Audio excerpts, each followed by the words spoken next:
Hola a todos, vamos con la segunda parte de taquiarritmias y vamos a hablar sobre las taquicardias supraventriculares.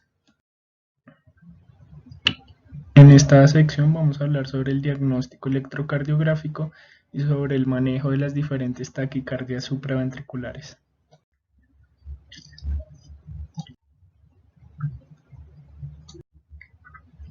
Les recuerdo que cuando vea los electrocardiogramas tenga presente los criterios de los hallazgos electrocardiográficos y busque uno por uno en el electrocardiograma y pues así les será más fácil entender cada uno de ellos.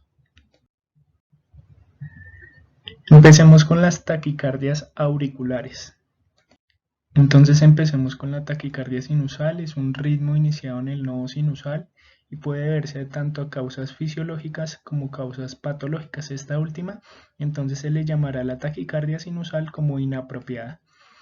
La explicación más frecuente de la taquicardia sinusal fisiológica será el ejercicio, donde existe un estímulo simpático con activación de receptores beta-adrenérgicos en el nodo sinusal aumentando el cronotropismo cardíaco. Y entre las causas de taquicardia sinusal patológica se encontrará la enfermedad sistémica, donde puede haber causas como por ejemplo la respuesta inflamatoria sistémica secundaria a infecciones, a trauma, quemaduras.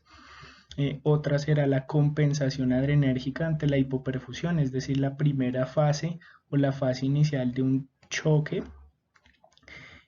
También puede ser secundaria a la fiebre u a otras patologías como el hipertiroidismo, el feocromocitoma y pues en general toda patología que active el sistema nervioso simpático.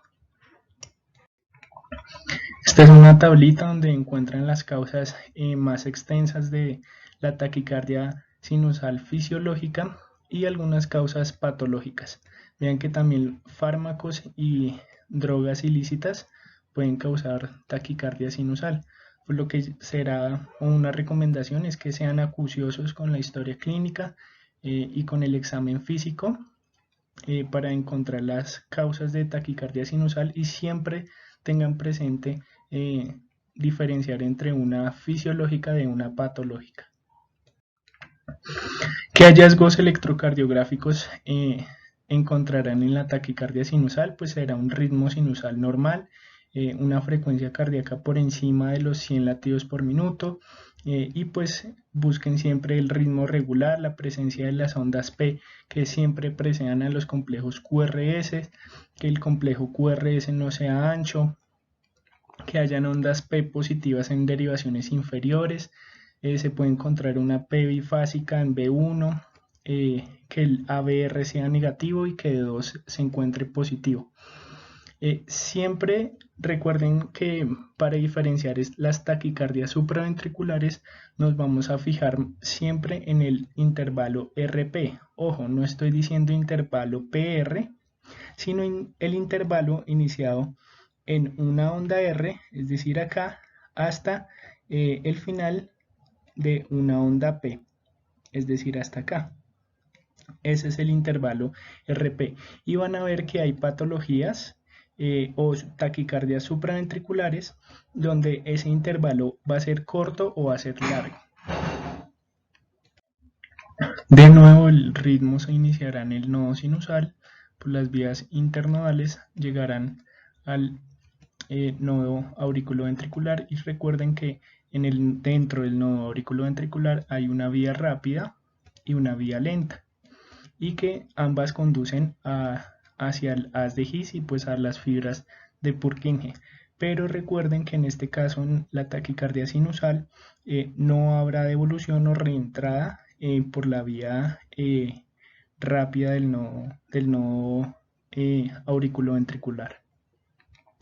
Y por lo tanto esa no reentrada, es decir, que ambas conducen pero ninguna se devuelve por el nodo auriculoventricular, se traduce en un intervalo PR normal. Vean entonces este electrocardiograma donde se evidencia una frecuencia cardíaca por encima de 100 latidos por minuto y vean acá como 300, 150, aproximadamente 150 latidos por minuto, donde los RR son regulares, ¿sí? Donde hay ondas P que preceden complejos QRS. Vean cómo el complejo QRS se encuentra angosto, es decir, no está ancho. Vean que en derivaciones inferiores 2, 3, ABF, la onda P es positiva en todas. ¿Sí? Vean el ABR cómo se encuentra negativo. Y vean cómo el intervalo RP, es decir, desde acá hasta acá, no se encuentra angosto. La siguiente taquicardia es la taquicardia auricular focal. Los criterios electrocardiográficos de esta taquicardia es una frecuencia cardíaca mayor a 100 latidos por minuto, ritmos regulares, QRS angosto y un intervalo RP largo. Pero ustedes dirán que son los mismos criterios para el ritmo sinusal, porque pues, el ritmo es regular, QRS angosto, el RP largo. Lo que la diferencia de las taquicardias sinusales es que la onda P de esta taquicardia auricular focal va a ser diferente en morfología a la onda P sinusal normal. Y otro punto es que la actividad auricular va a ser mayor a la actividad ventricular, es decir, que va a haber más ondas P que complejos QRS. Si en el electrocardiograma ustedes ven que el ritmo es regular, que el QRS es angosto, que el intervalo RP es largo, pero ustedes ven más ondas P que complejos QRS, y si esas ondas P tienen muescas o son diferentes a las ondas P sinusales, pues ustedes estarán diagnosticando una taquicardia auricular focal. Vean cómo las ondas P, en este caso, esta representación, son diferentes a una P sinusal. Vean también cómo el intervalo RP hasta acá el final de la onda P se encuentra largo. Y vean también las muescas de, por ejemplo, esta onda P en la taquicardia auricular focal. El mecanismo de esta taquicardia es por automaticidad desencadenada, y vean cómo en cualquier porción del tejido auricular, ya sea en la aurícula izquierda o en la aurícula derecha, se puede generar esa automaticidad desencadenada que genera un nuevo potencial de acción y por lo tanto se propaga a los tejidos circundantes y que llegará pues al nodo auriculoventricular y se propagará hacia los ventrículos.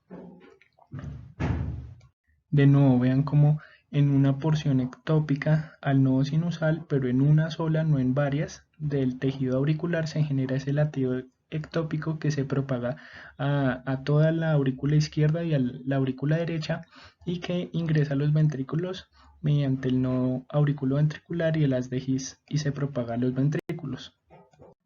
Vean este electrocardiograma. La frecuencia cardíaca se encuentra por encima de 100 latidos por minuto. Los RR son regulares. El ABR se encuentra negativo. Derivaciones inferiores se encuentran positivas. Pero vean cómo, a diferencia de la taquicardia sinusal, la onda P es totalmente diferente. Por ejemplo, acá en D1 no se evidencia onda P. Vean cómo en D2 la onda P es negativa. Sí, es decir, las ondas P morfológicamente son totalmente diferentes a las ondas P del ritmo sinusal. E igualmente vean acá, por ejemplo, la onda R, cómo termina acá la onda P, es decir, el intervalo RP se encuentra prolongado, es decir, largo. Y así es como se diferencia una taquicardia sinusal de una taquicardia auricular focal. Vean este otro ejemplo. Vean cómo en la derivación de 2, acá el paciente venía presentando un ritmo sinusal normal, sin taquicardia. Y debido a una contracción ventricular prematura, bueno, en este caso una contracción auricular prematura, se inicia una taquicardia supraventricular. En este caso está también asociado a bloqueo auriculoventricular, pero vean cómo hay más ondas P que complejos QRS, y vean todas estas ondas P que algunas no preceden complejos QRS y por lo tanto hay mayor ondas P que complejos QRS. También vean cómo la morfología de la onda P es totalmente diferente a la morfología de las ondas P del ritmo sinusal en la taquicardia sinusal. Entonces, como conclusión de la anterior taquicardia auricular focal, nos deja que podemos ver como un ritmo sinusal, pero a diferencia del ritmo sinusal es que las ondas P tienen morfologías totalmente diferentes y que hay evidencia de más ondas P que complejos QRS. Ahora la siguiente es la taquicardia auricular multifocal. En esta, a diferencia de la focal, pues es que los focos ectópicos van a ser en más de dos lugares, más de un lugar. ¿Sí? Por lo tanto, se pueden encontrar focos ectópicos en la aurícula derecha, en la aurícula izquierda. Los criterios electrocardiográficos son una taquicardia, la frecuencia mayor a 100 latidos por minuto, y a diferencia de las anteriores, el ritmo va a ser irregular. El QRS va a ser angosto y se va a evidenciar ondas P de diferente morfología. Y también es característico de la TAM es que van a haber mayor o igual a 3 morfologías de onda P. Es decir, que van a haber 3 ondas P totalmente diferentes. Vean en esta porción inferior donde se evidencia este electrocardiograma, donde ustedes ven un ritmo totalmente irregular y se observan más detenidamente. Vean cómo las ondas P son totalmente diferentes a las ondas P sinusales y estas van a ser diferentes entre sí. De nuevo, recuerden que los focos ectópicos van a ser en más de un lugar del tejido auricular. Este es un ejemplo de una taquicardia auricular multifocal. Vean cómo los RR son totalmente irregulares y vean también cómo la frecuencia cardíaca se encuentra por encima de 100 latidos por minuto.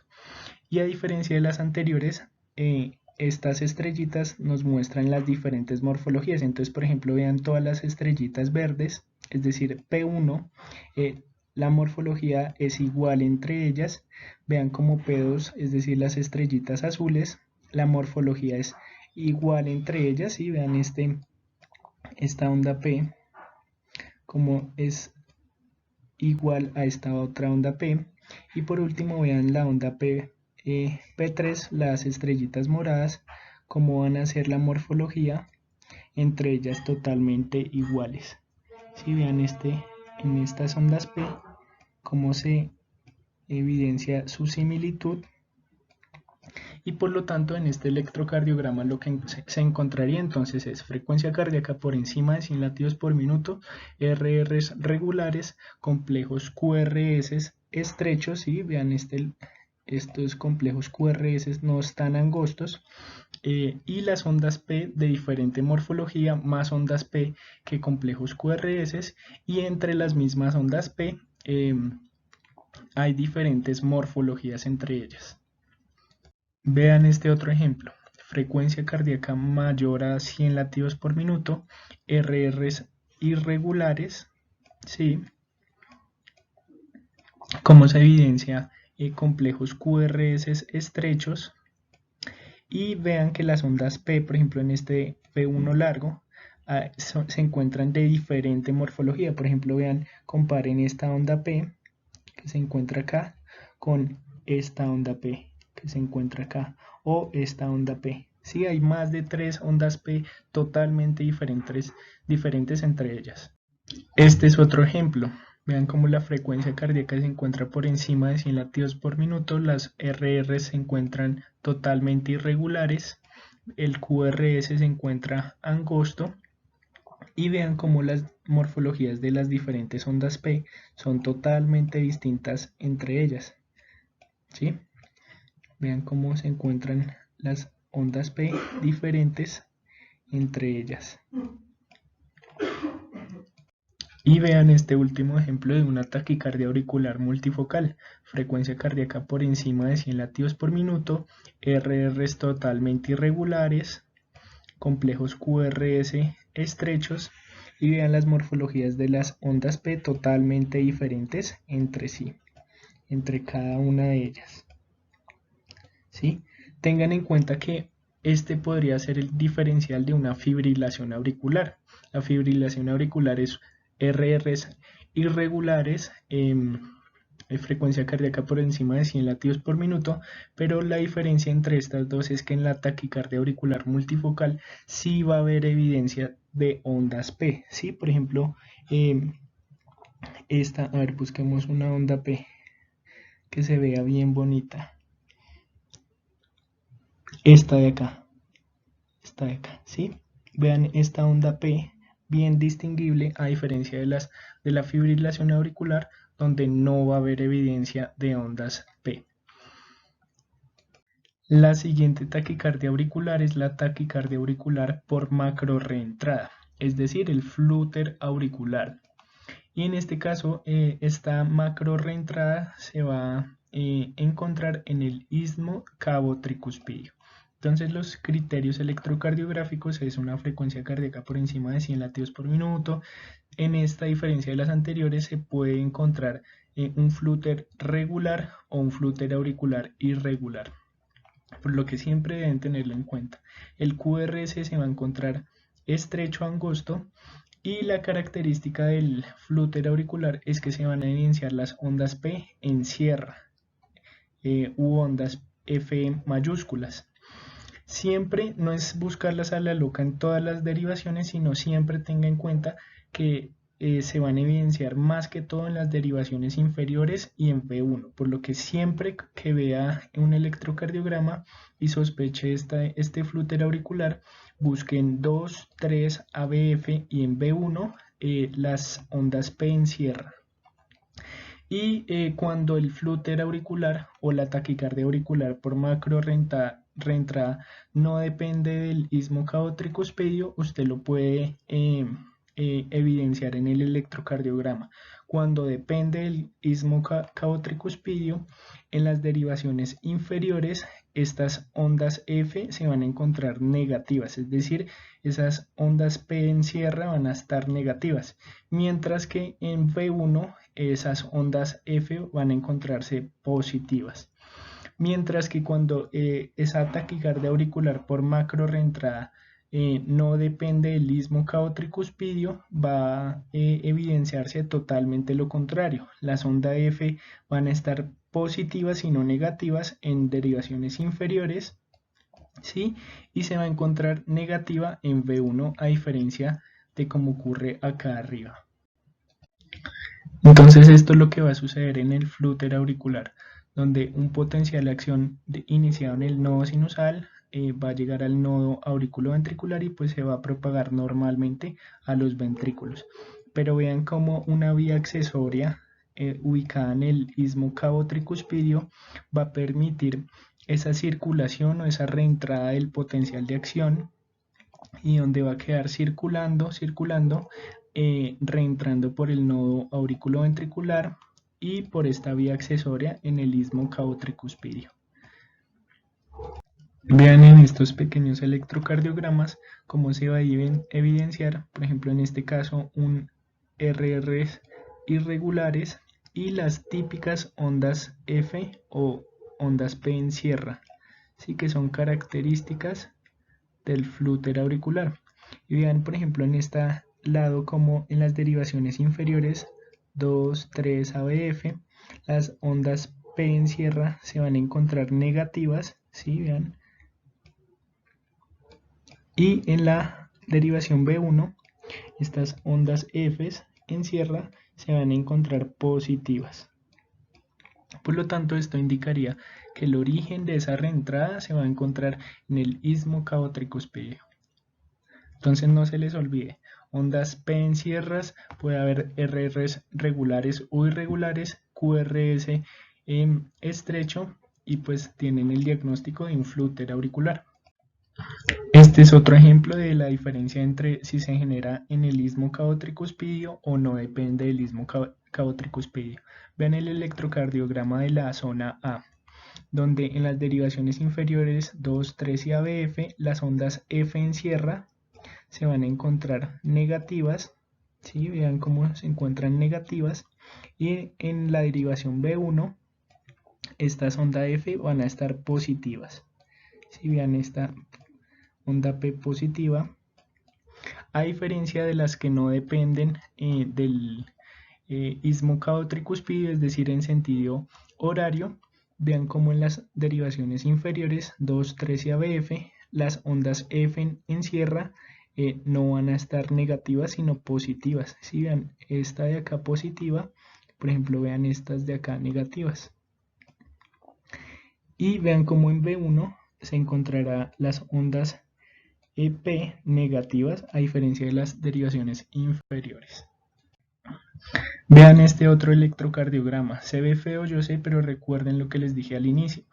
Vayan mirando punto por punto electrocardiográficamente, es decir, mirar la frecuencia cardíaca, los intervalos RR, si son regulares, irregulares, el complejo QRS, si es angosto o estrecho, y las morfologías de las ondas P. Entonces vean acá como este electrocardiograma se ve intervalos RR regulares, y vean lo que diferencia de las otras taquicardias es ese patrón de las ondas P que se ven como en sierra. Sí, en todas estas se ven en sierra. Vean acá cómo se ven en sierra, derivaciones inferiores, como las ondas F en sierra se encuentran negativas. Por ejemplo acá en B1 las ondas F se van a evidenciar positivas. Este es otro ejemplo. Vean cómo los intervalos acá serán un poco regulares, ¿sí? Pero pues lo que caracteriza este electrocardiograma son la morfología de las ondas P, que van a ser totalmente en sierra, ¿sí? Unas F mayúsculas, y donde en 2, 3 ABF estas ondas en sierra van a ser negativas, ¿sí? Y vean acá en B1 como esta onda P se encuentra positiva. Vean este otro electrocardiograma. Vean cómo la frecuencia cardíaca se encuentra por encima de 100 latidos por minuto. Los intervalos RR son regulares. Vean acá como en derivaciones 2, 3, ABF se van a evidenciar ondas F en sierra, es decir, unas ondas P grandes. Por ejemplo, vean estas ondas P. ¿Sí? En todas estas, y vean como en B1 la onda P va a ser negativa, por lo tanto esta diferencia del istmo cabo-tricuspidio no va a ser dependiente de este. Vean este otro ejemplo. Frecuencia cardíaca por encima de 100 latidos por minuto, ondas intervalos RR irregulares, totalmente irregulares, y vean el QRS como se encuentra angosto, pero vean las morfologías de las ondas P, totalmente en patrón de diente de sierra, ¿sí?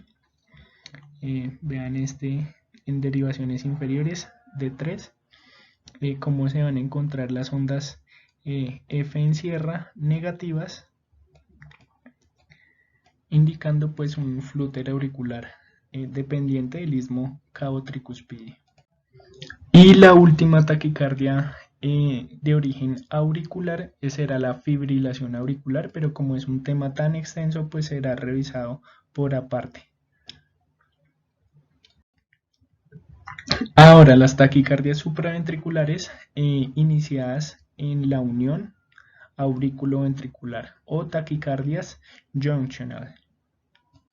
Entonces la primera taquicardia de la unión auriculoventricular va a ser la taquicardia por reentrada nodal auriculoventricular, es decir, la llamada AVNRT, y va a dividirse a su vez en dos, en la típica y la atípica. Tenga en cuenta que la taquicardia por reentrada nodal AB es la taquicardia de ritmo regular y de complejo QRS estrecho más frecuente de todas. ¿Qué criterios va a tener?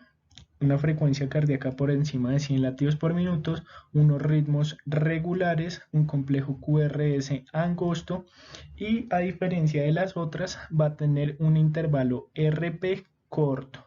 Recuerden entonces porque va a ser, tiene los mismos criterios que una taquicardia sinusal, una taquicardia auricular focal.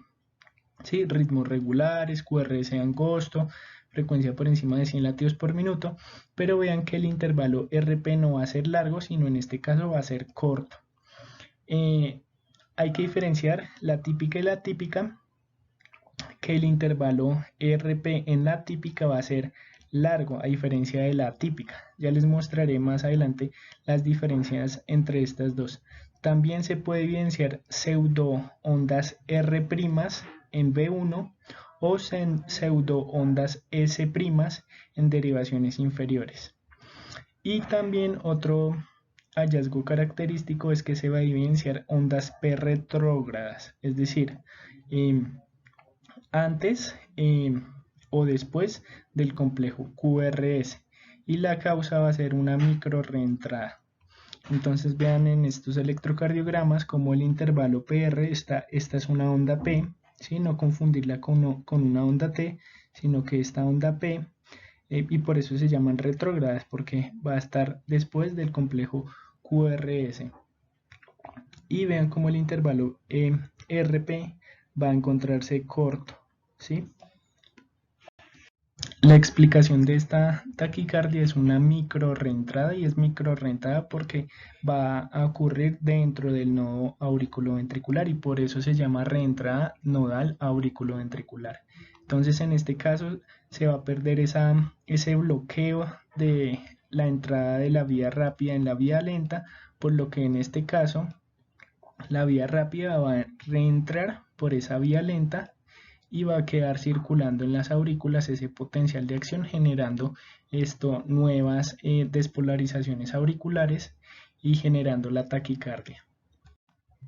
De nuevo en estas gráficas se evidencia esa circulación, esa reentrada dentro del nodo auriculoventricular, ¿sí?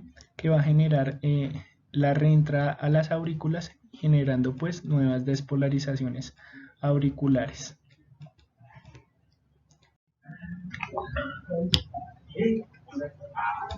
Ahora, ¿cómo diferenciar la taquicardia por reentrada nodal AV típica de la típica? Tengan en cuenta de nuevo que el nodo auriculoventricular tiene dos vías perinodales de conducción, la rápida y la lenta, que en la taquicardia auricular por reentrada nodal AV típica, la vía derecha es la vía lenta y la vía izquierda es la vía rápida. Entonces, cuando se transmite el impulso, existe una micro reentrada por la vía rápida, es decir, la izquierda. Y cuando se despolarizan los ventrículos, pues también se van a despolarizar las aurículas porque se devuelve por la vía rápida, es decir, la vía izquierda. Por lo tanto, esta se llama AVNRT lenta rápida. También tengan en cuenta que en este caso tiene ondas P y complejos QRS casi simultáneos, la taquicardia auricular por reentrada nodal AV típica. O estos se van a encontrar superimpuestos, es decir, la onda P se va a encontrar dentro del complejo QRS, porque al haber esa reentrada nodal se van a activar simultáneamente las aurículas de los ventrículos, por lo tanto se van a evidenciar ondas P simultáneamente en los complejos QRS. Por eso es que ustedes vieron en la anterior esa onda P ahí como apenas en el segmento ST, es decir, casi coincidía con el complejo QRS. Esto producirá entonces un intervalo PR relativamente corto, ¿sí? Porque si la onda P se va a encontrar ahí pegadita al complejo QRS, por lo tanto el intervalo RP en este caso, ahí me equivoqué, el intervalo RP se va a encontrar corto. Pero también se va a evidenciar una onda pseudo R' en V1 o una onda pseudo S' en derivaciones inferiores. Esa onda pseudo R' o la pseudo S' es la onda P retrógrada por la reentrada por la vía rápida. Por eso el intervalo RP es corto. Entonces veamos la siguiente. A diferencia de la atípica, en este caso las dos vías perinodales se comportan como vías lentas. Ya no va a ser la reentrada por la vía rápida, sino que las dos se comportan como vías lentas y por lo tanto la relación auriculoventricular, es decir, las ondas P y los complejos QRS van a ser 1-1. Esto separa la P retrógrada del complejo QRS y así el intervalo RP es largo. a diferencia de la anterior, que la típica, donde el intervalo RP es corto. Y esta en esta taquicardia entonces se va a llamar no lenta rápida, sino lenta lenta. Vean esta explicación de la taquicardia por reentrada nodal auriculoventricular. Entonces vean acá arriba un ritmo sinusal normal, ondas P conducen complejos QRS, acá en una derivación B1 no hay ondas, evidencia de ondas P en el segmento ST o superimpuestas en los complejos QRS, ¿sí? Y vean cómo normalmente no hay conducción en la vía lenta ni conducción por la vía rápida hacia las aurículas. Pero vean que, por ejemplo, acá abajo, donde se bloquea la vía rápida hacia los ventrículos, por lo tanto hay una apertura de esa recirculación o esa reentrada hacia las aurículas. Esto se traduce en un intervalo PR prolongado en este caso, ¿sí? Y vean, por ejemplo, cómo la vía lenta, es decir, el color verde,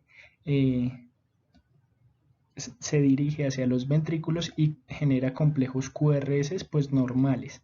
Pero vean cómo está esa vía retrógrada por la vía rápida hacia las aurículas genera ondas P retrógradas acá como en el segmento ST o superimpuestas en el complejo QRS.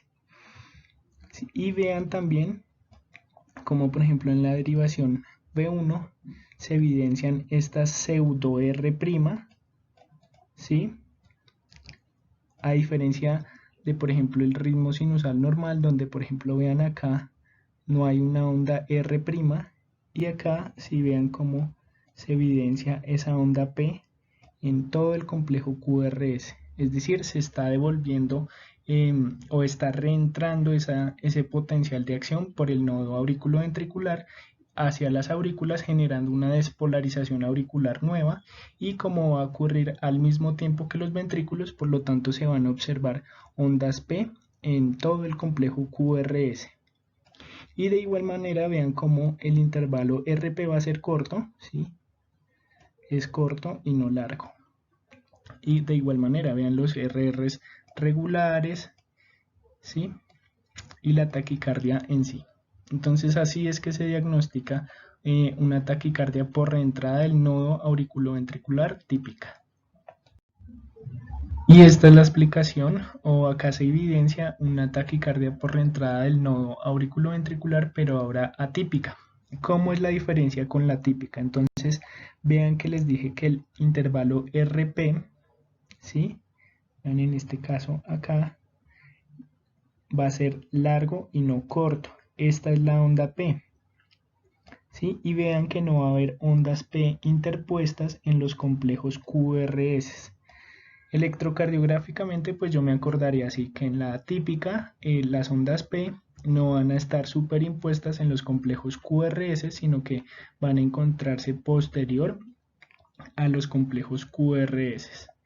Y pues aplican todos los criterios electrocardiográficos de la frecuencia, del ritmo regular, del intervalo PR largo, ¿sí? Para diagnosticar esta taquicardia. Este es otro ejemplo de la taquicardia por reentrada nodal AB típica. Entonces vean cómo por ejemplo en la derivación B1 se va a evidenciar esa onda R' en todo el complejo QRS.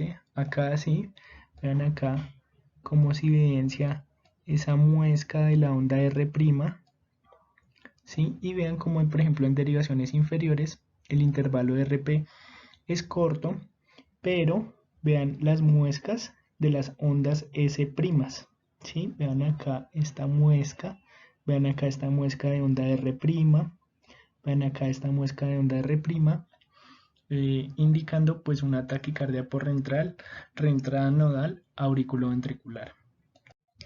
De nuevo, observen intervalos RRs regulares, complejos QRS estrechos, pero vean la morfología de la onda P ahí superimpuesta en el complejo QRS.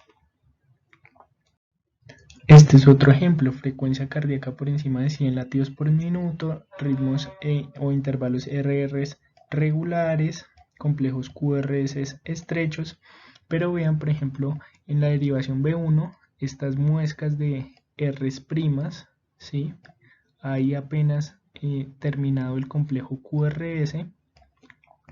Vean acá como esas muescas son representativas de las ondas R', ¿sí? Indicando pues una taquicardia por entrada del nodo auriculoventricular. La siguiente taquicardia originada en la unión auriculoventricular es la taquicardia de la unión AB, pero no reentrante, es decir, que a diferencia de la anterior, no va a haber una reentrada dentro del nodo auriculoventricular. Recuerden que esta es la que le llaman la JET, la taquicardia JET. Y en este caso, el impulso proveniente de las aurículas se transmite ahora por las dos vías, tanto la lenta como la vía rápida dentro del nodo auriculoventricular. Pero como no va a haber reentrada, pues esas dos señales, tanto de la vía lenta como la rápida, se van a transmitir a los ventrículos y por lo tanto va a haber una doble contracción ventricular, un double fire. Entonces la onda P se va a seguir de dos complejos QRS estrechos. Esta taquicardia se ve mucho en cardiología pediátrica y el otro criterio es un ritmo regular y complejos QRS estrechos. Vean en este caso como el impulso generado en el nodo sinusal va a transmitirse tanto por la vía lenta como por la vía rápida y por lo tanto, por ejemplo, vean en B1 como esta onda P va a generar dos complejos QRS seguidos. Si vean esta onda P, dos complejos QRS seguidos, esta onda P, dos complejos QRS seguidos, y también tengan el criterio de intervalo RR regulares, complejos QRS angostos. Y ya el último grupo de taquicardias supraventriculares van a ser las taquicardias donde la reentrada se va a encontrar en el tejido auriculoventricular, es decir, no va a haber una reentrada dentro del nodo auriculoventricular por las vías rápidas y lentas, sino que en cualquier parte de la unión auriculoventricular. Y vamos a tener solo una taquicardia, la taquicardia por reentrada AB, un mismo nombre lo dice, pero esta a su vez se va a dividir en dos, en la ortodrómica y la antidrómica.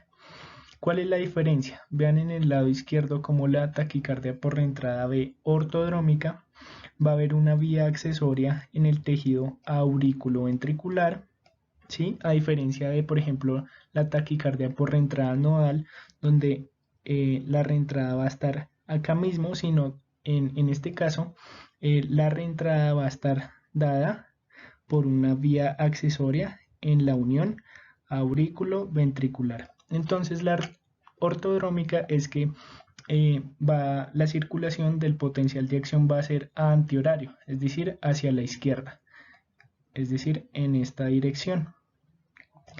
Y a diferencia de la antidrómica, donde va a ser en sentido horario, la recirculación, es decir, la reentrada hacia la derecha. En esta dirección va a estar dada la taquicardia por reentrada auriculoventricular antidrómica.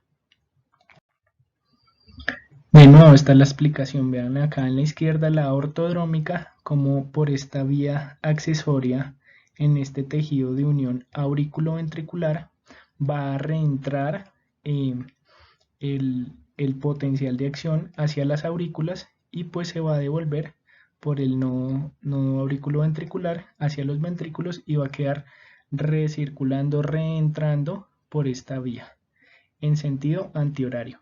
A diferencia de la antidrómica, donde ya no va a ser en sentido antihorario, sino en sentido horario, la circulación de este potencial de acción. Por lo tanto, cada vez que circula hacia los ventrículos y las aurículas, pues se va a generar nuevos latidos cardíacos y por lo tanto la taquicardia. Esta es otra explicación en sentido antihorario, la ortodrómica, y en sentido antidrómica o en sentido horario, la antidrómica. Entonces los criterios de la taquicardia por reentrada B ortodrómica. Entonces la conducción es anterógrada, al nodo auriculoventricular, es decir, en forma contraria a las manecillas del reloj. Va a haber frecuencia cardíaca por encima de 100 latidos por minuto, un ritmo regular, un QRS angosto y, a diferencia de las otras, un intervalo RP corto. Y lo que va a caracterizar también de las otras taquicardias es que se va a encontrar una onda P retrógrada, es decir, del complejo QRS en derivaciones 2, 3 y ABF, es decir, inferiores. Vean cómo esta P va a ser retrógrada ahí seguidita del complejo QRS. Entonces, de nuevo, complejo QRS angosto, ritmos regulares, ¿sí? Y vean las ondas Rs, las ondas P, perdón, retrógradas en las derivaciones inferiores y pues ahí superimpuestas al complejo QRS. Esta morfología es típica de este tipo de taquicardia. Vean en este caso, intervalos RRs regulares, complejos QRS angostos y vean la onda P retrógrada, ¿sí? No es una onda T, sino es una onda P retrógrada que antecede pues o va a la par de los complejos QRS y siempre búsquenla en las derivaciones 2, 3 y ABF. Y no vean este electrocardiograma, intervalos RRs regulares, complejos QRS estrechos y vean las ondas P, esta morfología característica, pues esta ubicación característica en derivaciones inferiores y este fenómeno de alternancia eléctrica que se evidencian precordiales en derivaciones precordiales.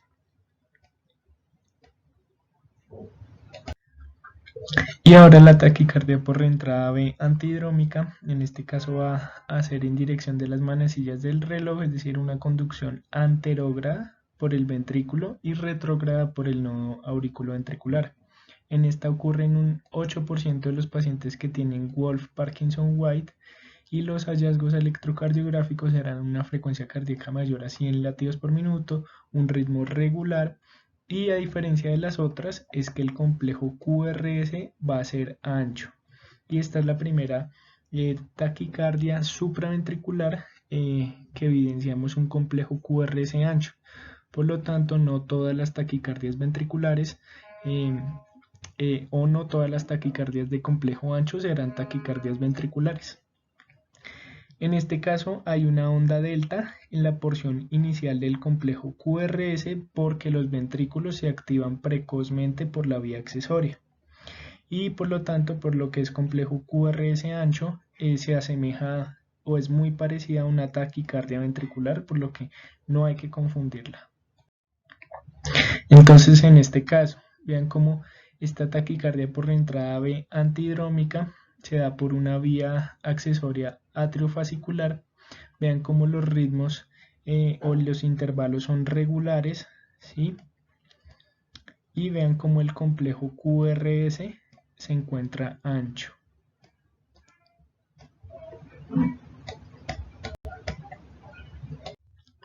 En este caso, vean los intervalos RRs regulares, ¿sí? Vean los complejos QRS anchos, ¿sí? Y vean la onda delta que precede al complejo QRS.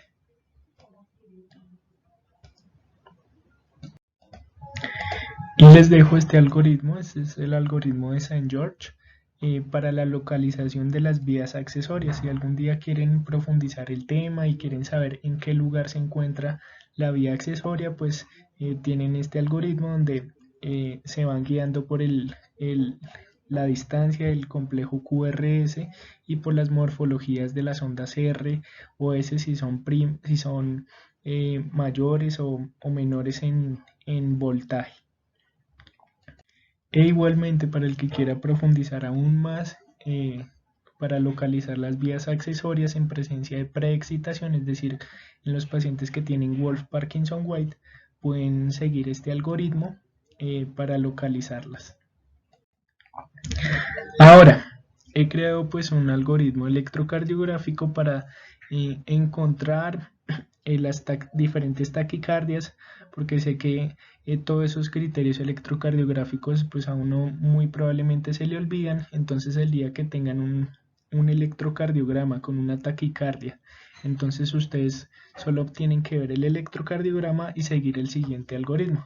Entonces, el primer algoritmo es para las taquicardias con complejo QRS estrecho. Entonces, lo que les dije, primero miran la frecuencia cardíaca, lo segundo que tienen que ver es la distancia del complejo QRS, si es estrecho, y lo siguiente y tercero que tienen que ver es si el ritmo es regular o irregular. Y lo cuarto que tienen que ver es si cómo se encuentra el intervalo RP, si se encuentra largo o corto. Entonces, por lo tanto, pues acá les queda el algoritmo para cuando evidencien una taquicardia de complejo QRS estrecho, vayan siguiendo el algoritmo para localizar y que ustedes diagnostiquen exactamente qué tipo de taquicardia supraventricular es. Y este es el algoritmo electrocardiográfico para las taquicardias supraventriculares, pero ahora de complejo QRS ancho. Entonces, si ven una taquicardia con complejo QRS ancho, lo que se tienen que preguntar es si es un ritmo regular o un ritmo irregular. Un ritmo regular, la única taquicardia supraventricular será la taquicardia por reentrada auriculoventricular antidrómica. Y si el ritmo es irregular, pues entonces será una fibrilación auricular preexcitada. Ahora ya que vimos todos los criterios diagnósticos y electrocardiográficos, vamos a entrar a la parte del manejo en el servicio de urgencias de las diferentes taquicardias supraventriculares. Entonces, cuando tengo una taquicardia en el servicio de urgencias, como todo en medicina, siga el algoritmo de la valoración inicial. Verifique la vía aérea, verifique que tenga una buena ventilación, unos buenos movimientos de la caja torácica, verifique la frecuencia respiratoria, verifique la pulsioximetría y si es necesario, pues proporcione ventilación con el AMBU u oxígeno suplementario si se encuentra hipoxémico ese paciente. Verifique el pulso, la presión arterial y verifique si tiene signos de inestabilidad hemodinámica y por último evalúe el estado neurológico. Lo siguiente que tiene que hacer es canalizar una vena y tome un electrocardiograma inmediatamente de 12 derivaciones. Inmediatamente monitorícelo, conéctelo a un monitor de signos vitales y por lo tanto electrocardiográfico. Entonces el manejo de estas taquicardias supraventriculares de esa actividad eléctrica descontrolada será la cardioversión, ya sea eléctrica o farmacológica. Dentro de la cardioversión eléctrica, ese choque eléctrico generado durante la onda Q del complejo QRS provoca una despolarización de todas las células del miocardio simultáneamente, lo que provoca una pausa en ese potencial de acción para que se repolarice completamente el miocardio. Si hay éxito, pues el corazón retornará al ritmo sinusal normal. La cardioversión eléctrica se realiza en los pacientes con signos y síntomas de inestabilidad hemodinámica. Al paciente estable hemodinámicamente se realiza la cardioversión farmacológica. Entonces, dentro de los signos y síntomas de inestabilidad hemodinámica serán la hipotensión arterial, signos de shock como llenado capilar lento, diaforesis, frialdad en las extremidades, un pulso filiforme, la presencia de oliguria y anuria, la presencia de signos de falla cardíaca, ya sea por disnea o síntomas congestivos, la presencia de dolor torácico opresivo, la presencia de disnea o signos de dificultad respiratoria y la presencia de alteración del estado de conciencia. Ante la presencia de un paciente que consulta por palpitaciones y se evidencia una taquicardia supraventricular en el electrocardiograma y tiene alguno de estos 6 signos o síntomas, usted no lo dude y la indicación será la cardioversión eléctrica. Ahora, el manejo de las diferentes taquicardias supraventriculares por lo general todas son similares, es decir, llega el paciente con la taquicardia, usted verifique cómo está el complejo QRS, cómo están los intervalos RR, el intervalo RP y verifique cómo se encuentra su paciente, si está estable o inestable hemodinámicamente. Si está inestable hemodinámicamente, pues realice inmediatamente cardioversión eléctrica, es decir, la cardioversión sincronizada. Si el paciente está estable hemodinámicamente, para algunas taquicardias estará indicada las maniobras vagales. Si son inefectivas, administre adenosina, y si es inefectiva la adenosina, administre ya sea un beta bloqueador o un bloqueador de canal de calcio intravenosos. Entonces este es el algoritmo y de aquí en adelante los algoritmos según la guía de la Sociedad Europea de Cardiología para el manejo de las diferentes taquicardias supraventriculares. Y este es el algoritmo que nos da cuando no sabemos a qué tipo de taquicardia supraventricular nos enfrentamos. Entonces, si usted no sabe cuál es el diagnóstico electrocardiográfico y tiene un electrocardiograma con un complejo QRS angosto, pues siga este algoritmo, lo que les acabo de decir. Complejo QRS estrecho, inestable hemodinámicamente, cardioversión sincronizada. Si está estable, realice maniobras vagales. Si son inefectivas, administre adenosina intravenosa. Si es inefectiva, administre ya sea un beta bloqueador intravenoso o un bloqueador de canal de calcio intravenoso. Si estas en último caso son inefectivas, realice cardioversión sincronizada. El siguiente algoritmo es para cuando usted no sabe cuál es el diagnóstico electrocardiográfico y tiene una taquicardia con complejo QRS ancho. Entonces, de nuevo, si está inestable, pues cardioversión eléctrica. Si está estable hemodinámicamente, realice o intente maniobras vagales. Si son inefectivas, administre adenosina IV. Si no hay evidencia de preexcitación en el electrocardiograma, porque si hay evidencia de preexcitación, usted no puede administrar adenosina.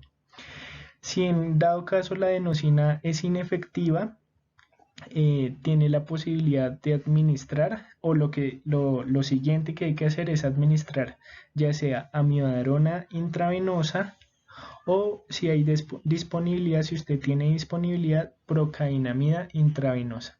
Si estas dos llegaren a ser inefectivas, pues realice la cardioversión sincronizada. Entonces, a diferencia del anterior donde usted no sabe cuál taquicardia es, en las de QRS estrechos, si no responden a adenosina, el manejo será con beta bloqueador intravenoso o bloqueador de canal de calcio intravenoso. Y en las del complejo QRS ancho, si usted no sabe cuál es, después de que no responda a adenosina, el manejo no será con beta bloqueador, sino con amiodarona o procainamida.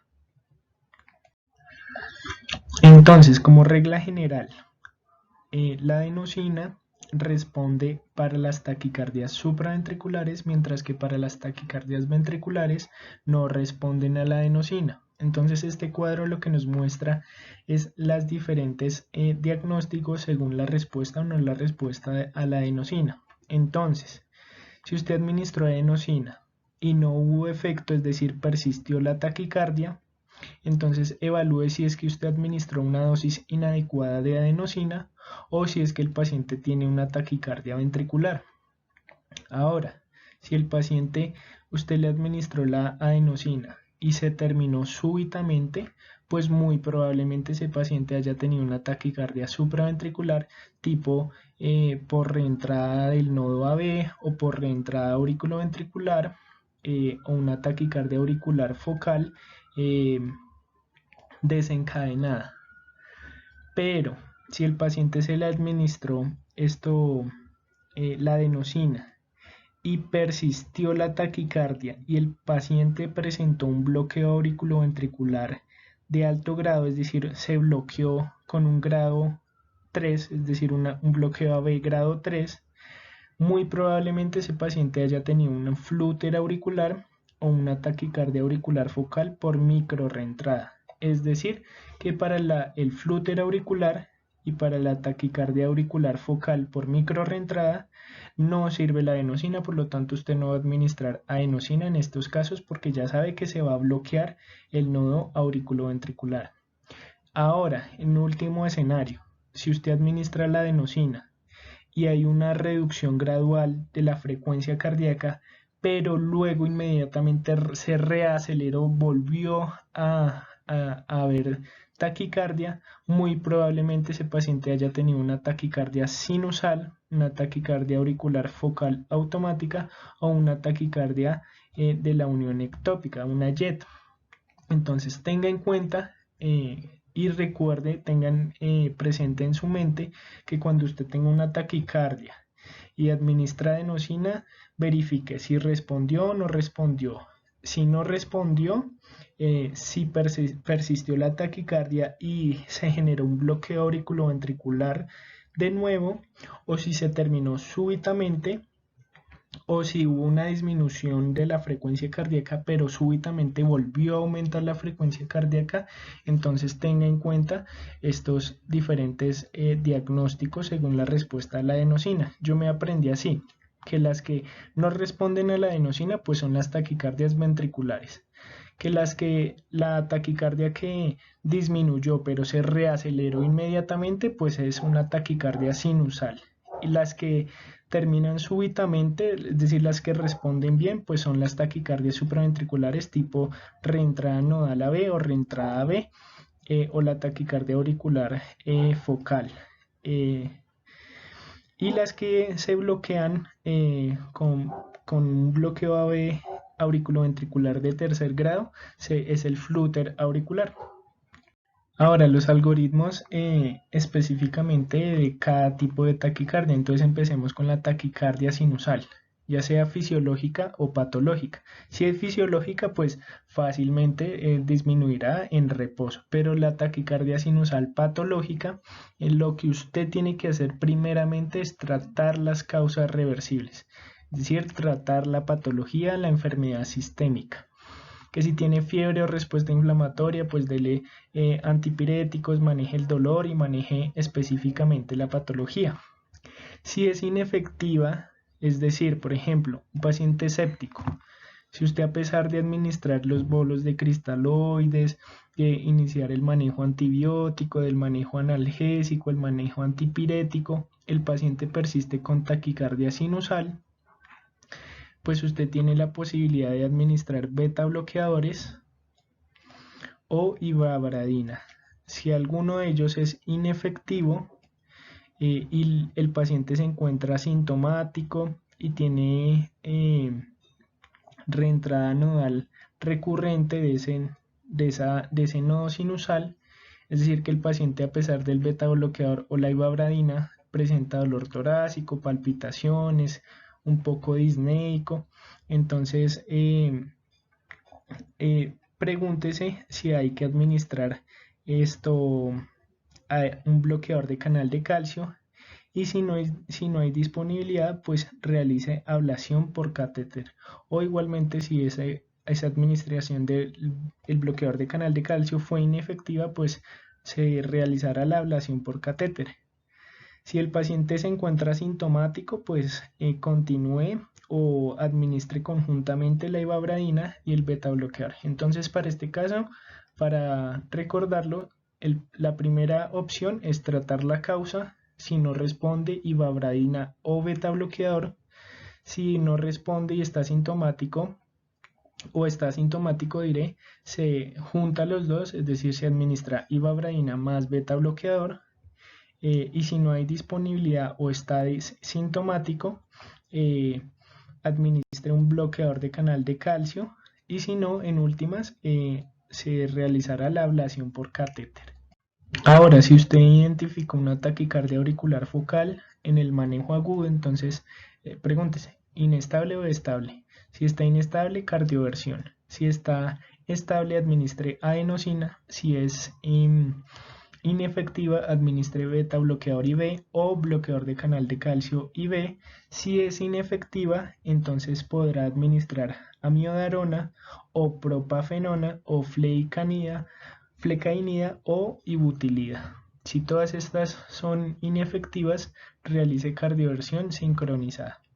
Ahora, para el manejo crónico de los pacientes con una taquicardia auricular focal, si esta es recurrente o incesante, realice ablación por catéter. Si no es recurrente o incesante, se administrará manejo con beta bloqueador o bloqueador de canal de calcio o propafenona o flecainida en primera medida en manejo crónico. Si no responde a alguna de estas, administre o junte un beta bloqueador más la ivabradina, y si en últimas esta es inefectiva, administre amiodarona. Para la taquicardia auricular multifocal, la TAM, trate la causa. Si el paciente está inestable, cardiovierta eléctricamente. Si está estable, maneje con beta bloqueadores o bloqueador de canal de calcio no dihidro. Es decir, para la TAM no administre adenosina, sino que inicie inmediatamente manejo con beta bloqueadores intravenosos o bloqueador de canal de calcio no dihidro, es decir, diltiazem o verapamil. En el contexto crónico, la ablación del nodo auriculoventricular más un marcapasos biventricular se deberá realizar si hay disfunción del ventrículo izquierdo que se debió a esa taquicardia auricular multifocal recurrente o refractaria al manejo farmacológico con los beta bloqueadores o el bloqueador de canal de calcio. Ahora, para el flúter auricular o la taquicardia auricular por macrorreentrada, el manejo es similar a la fibrilación auricular. Si está inestable, pues cardiovierta eléctricamente, pero si está estable y usted se decidió por la estrategia de control de la frecuencia cardíaca, realice la administración de beta bloqueador intravenoso o bloqueador de canal de calcio intravenoso. Pero si se decidió por una estrategia de control de ritmo, lo preferido es realizar una cardioversión eléctrica. Si hay presencia de un marcapasos permanente, un cardiodesfibrilador implantable, pues ajustelos. Y si no, lo recomendado de primera línea es administrar ibutilida o dofetilida, pero como acá en Bogotá no hay frecuentemente estos medicamentos, la siguiente opción será administrar amiodarona. Ahora, el manejo crónico del flúter auricular. Si los síntomas son persistentes o recurrentes, en este caso usted sabrá si depende del istmo cavo-tricuspidio según los criterios electrocardiográficos que vimos. Si es dependiente de este, pues realice la ablación por catéter del istmo cavo-tricuspidio. Pero si no depende de este, se realizará la ablación por catéter solamente en centros especializados. Si no hay síntomas persistentes o recurrentes, entonces el tratamiento será farmacológico. Esto con beta bloqueadores vía oral o diltiazem o verapamil vía oral. Si son inefectivos, esto administre amiodarona vía oral. Ahora, para la taquicardia auricular por reentrada nodal, ya sea la típica o la típica. Entonces, en el contexto agudo, si el paciente se encuentra fuera del hospital, pues realice maniobras vagales. Si está en el hospital y está inestable hemodinámicamente, pues cardioversión eléctrica. Si está estable hemodinámicamente, intente maniobras vagales primero. Si son inefectivas, realice la administración de adenosina intravenosa, y si esta es inefectiva, administre beta bloqueadores o bloqueadores de canales de calcio como verapamilo o diltiazem. Si son inefectivas en última medida, pues realice la cardioversión sincronizada. En el contexto crónico, si los síntomas son recurrentes o persistentes, realice ablación por catéter. Y si no, el manejo será crónico con diltiazem o verapamilo o beta bloqueadores. y si no responden se hará la sinergia entre ellos dos, y si no responden en última medida el manejo será con ablación por catéter. Vean que en este caso si no responde a los beta bloqueadores o al diltiazem o verapamilo, no se deberá administrar ni amiodarona ni antiarrítmicos de las otras clases en contexto crónico, sino se deberá iniciar primero la ablación por catéter.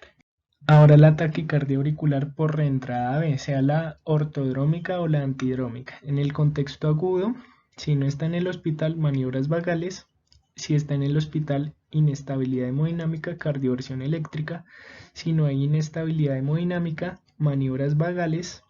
Si es inefectiva las maniobras vagales, pregunte si es ortodrómica o antidrómica. Si es ortodrómica, administre adenosina. Si esta es inefectiva, beta bloqueador o verapamil o diltiazem. Si es antidrómica, entonces administre ibutilida, procainamida, propafenona o flecainida según usted tenga disponibilidad. Vea que la antidrómica no se administra adenosina, ni beta bloqueadores, ni verapamilo, ni diltiazem. Y si estas son inefectivas, la cardioversión eléctrica se realizará. En el contexto crónico, si hay síntomas recurrentes o persistentes, igualmente se realizará la ablación por catéter. Y si no, si es ortodrómica, el manejo será con diltiazem, verapamilo o beta bloqueadores. Y si es antidrómica o si no responde a estos, el manejo será con propafenona o flecainida, y si no responde el manejo en contexto crónico, pues se realizará ablación por catéter. Entonces no se le olvide que la antidrómica en el contexto agudo no se administra adenosina, para la ortodrómica sí, en este tipo de taquicardia. Para las taquicardias supraventriculares que se presentan en la gestante, tenga en cuenta estas recomendaciones. Que si hay síntomas recurrentes o persistentes, pues se realizará ablación por catéter en contexto crónico. Que si la paciente está inestable hemodinámicamente, se realice la cardioversión eléctrica. Que se evite en lo posible los antiarrítmicos de todas las clases en el primer trimestre del embarazo. Que se realice maniobras vagales para las taquicardias supraventriculares, y la adenosina si está recomendada, es decir, si no responde a la maniobra vagal, administre adenosina. Y por último, no use la amiodarona en las mujeres gestantes. Y pues ahí están las otras recomendaciones para que las lean. Ahora repasemos un poco sobre las maniobras vagales.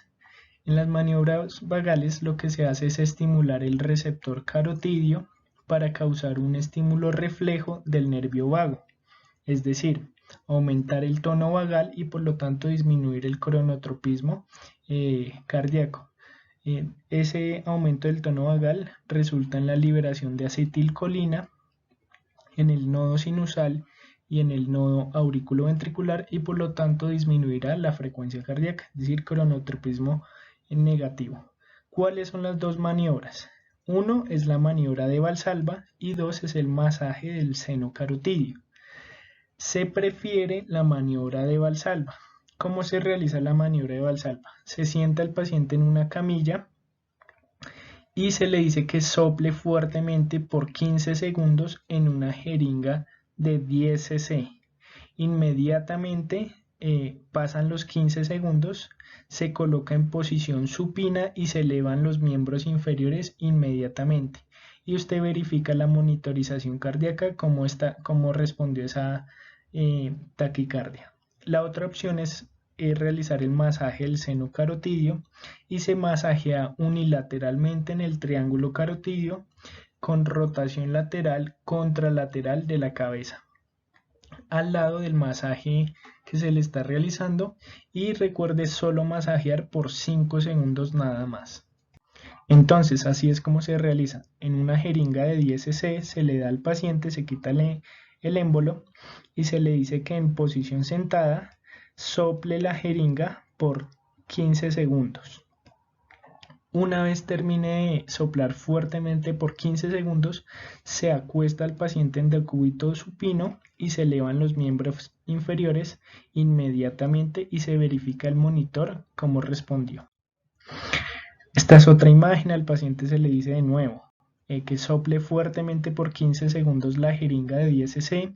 Una vez terminó de soplar, se acuesta al paciente y se elevan los miembros inferiores y usted verifica el monitor. Entonces vean en este caso la taquicardia supraventricular en el monitor y vean cómo a medida que el paciente se acostó en decúbito supino, esa taquicardia respondió y retornó a ritmo sinusal.